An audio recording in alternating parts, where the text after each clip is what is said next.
So here we are at the machine.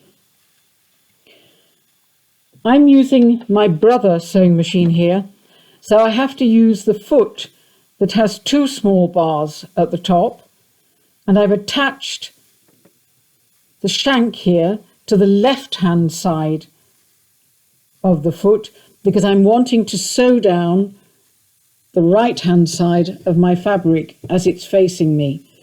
Now I've arranged the fabric so that I've got my top fabric here next to the zip, and my lining, as you saw in the photograph, is flat underneath. And we can see here it's flat, and check here that this isn't folded. All's well. Now if I was using my Bernina, I would have to use this foot, which is slightly different. As you can see, it's got a hole on each side, but it is only attached in the center, which would mean that instead of attaching the foot exactly in the right place with the Bernina, I have to move the needle position so that the needle doesn't hit the foot. So let's have a look how we do this. First of all, put the presser foot down and put a couple of stitches in at the top to hold it. Now, as you can see here, we're very close to the actual zipper. And this is going to mean we'll have a nasty round bit going round it, which we don't really want. We want a straight line. So simply pull the zipper out of the way and sew down until you're well away from where that zipper pull will sit. So that's far enough. So now I can pull this back. If I need to, I can lift the foot using the knee lift while I go past, and then I can carry on sewing down to the bottom of the zip, just past where the metal bar across holds the zip together. So, and then I can again use my knee lift, lift the foot, turn the sewing, and then let's count. 1, 2, 3, 4, 5, in fact.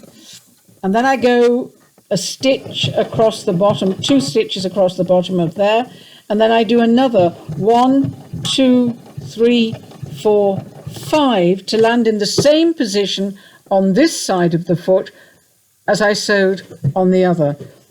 Again, I lift the foot with the knee lift, and now I sew back down this side.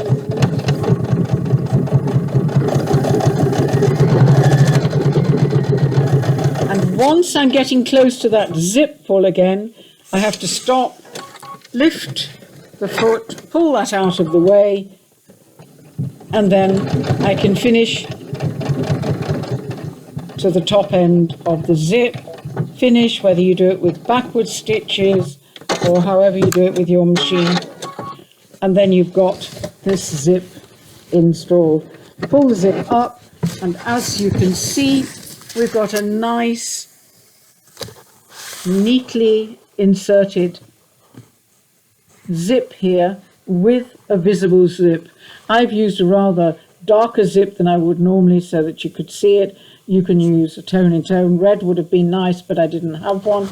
And then on the other side, you see you've got your lining in, which is also not bad.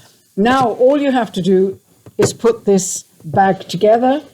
Remember, whenever you put a bag together that you sew with a zip in, open the zip at least halfway before you go. Otherwise, once you've sewn the bag together, you won't be able to get in. Now, I prefer to do this way. Do the top fabrics first, and with these you can sew right round in one go from top to bottom. You can also, if you wish, cut across the corner here so that you have a nice square corner. Just make sure that you do both sides the same. And then do the lining. But remember, when you do the lining, you need to leave yourself a gap somewhere. You can do it at the side or at the bottom to turn the whole thing through so that you don't end up with a piece of lining that you can't actually fit into the bag. But if you leave a gap, don't be too, don't leave too short a space, because if you do, it's extremely difficult to pull it through. And then when you've pulled it through, you can either do it on the machine or slip stitch the bit together where you left your gap. And then you have a bag with a neatly installed visible zip.